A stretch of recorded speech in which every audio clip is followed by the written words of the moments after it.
evening, I'm Haylee Ficuciello, and this is Englebrook Independent News Federal Crime Report, bringing you the most significant federal cases from across the Great Plains and beyond.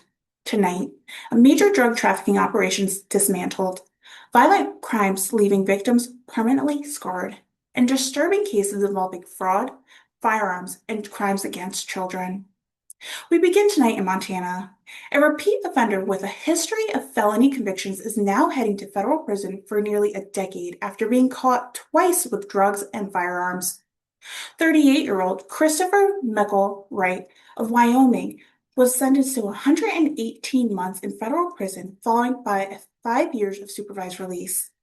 Authorities say Wright was under investigation for drug distribution when U.S. Marshal tracked him to Billing in March of 2024. Inside his vehicle, agents discovered 2 loaded firearms and over 35 grams of methamphetamine. But just 2 months later, Wright was located again, and this time at a motel. When agents attempted to arrest him, he rammed a vehicle and tried to flee, forcing officers to deploy a non-lethal shotgun round to stop him. A second search revealed significantly large quantities, including fentanyl. In Missoula, a California man now faces serious federal fraud charges. Lingwei Yang, 24, pled not guilty to allegations he orchestrated a scheme to defraud victims of money and gold through interstate communication. If convicted, he faces up to 20 years in federal prison. And in Great Falls, a long-running meth distribution investigation has resulted in another conviction. 46-year-old Nicholas Charles Williams was sentenced to 43 months in federal prison after admitting to selling methamphetamine for years. Investigators conducted multiple controlled purchases, confirming his role in broader trafficking networks.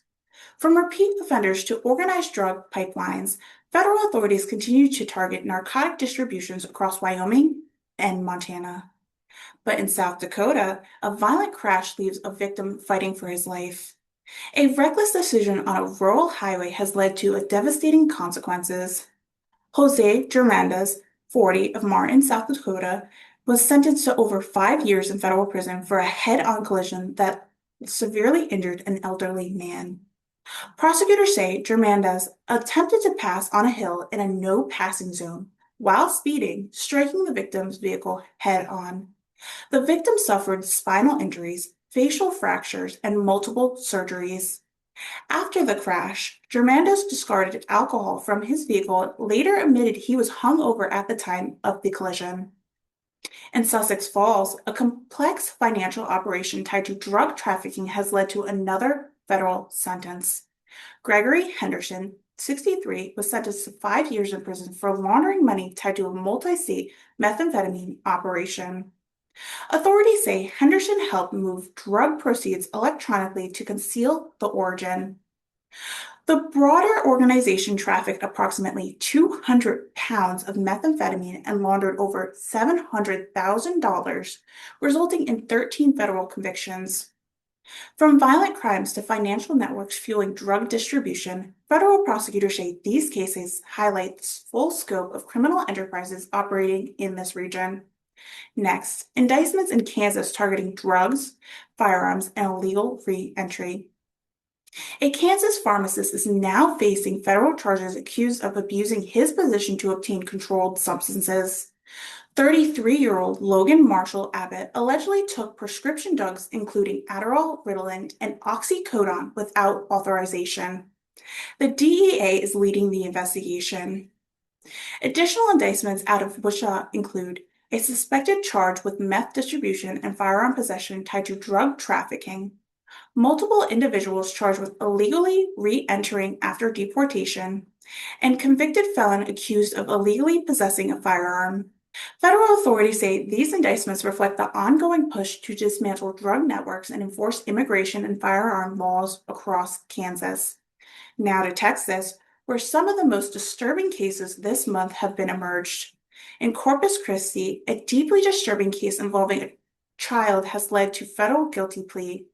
31-year-old Troy Vasquez admitted to producing child sexual abuse material involving a toddler. Authorities say he recorded and uploaded videos, including one where he encouraged a 3-year-old child to perform sexual acts. He now faces up to 30 years in federal prison at sentencing. In El Paso, a long-running fraud scheme tied to a professional basketball promotion has been unveiled. Timothy Franz Johnson pled guilty to multiple counts of wire fraud after operating a Ponzi-style scheme for over a decade. He falsely promised investors guaranteed returns tied to NBA preseason games, while instead using funds to pay earlier investors or for personal use. Victims invested tens of thousands of dollars, some over multiple years. And in Waco, a man has been sentenced to 40 years in federal prison for possession and distribution of child sexual abuse material. Investigators uncovered hundreds of videos and images, including content involving infants and toddlers, and evidence he attempted to instruct others to groom children. In Louisiana, multiple federal cases highlight large-scale drug operations and public corruption. A Jefferson Parish man received sentence tied to cocaine distribution conspiracy following a multi-agency investigation. A Georgia man has pled guilty to helping transport and conceal drug proceeds across state lines. Meanwhile, a New Orleans man has been sentenced to 11 years in federal prison after authorities uncovered massive cache of weapons, including machine gun conversion devices, explosives, and illegal firearms. Federal prosecutors also announced multiple Homeland Security Task Force cases involving fentanyl and meth trafficking networks linked to transnational criminal organizations and seizures of hundreds of kilograms of narcotics. Some defendants now face 10 years to life in prison. And finally, in a separate corruption case, a former Louisiana state official pled guilty to accepting kickbacks tied to government contracts, a scheme involving concealed payments and fraudulent bidding processes.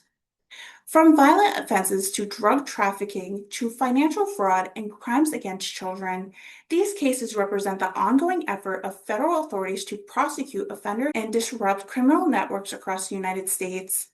But they also serve as stark reminder. The scope and scale of crimes today extend far beyond local communities, reaching interstate and international operations. For Englebrook Independent News, I'm Haylee Ficuciello. Stay informed, stay vigilant. Good night.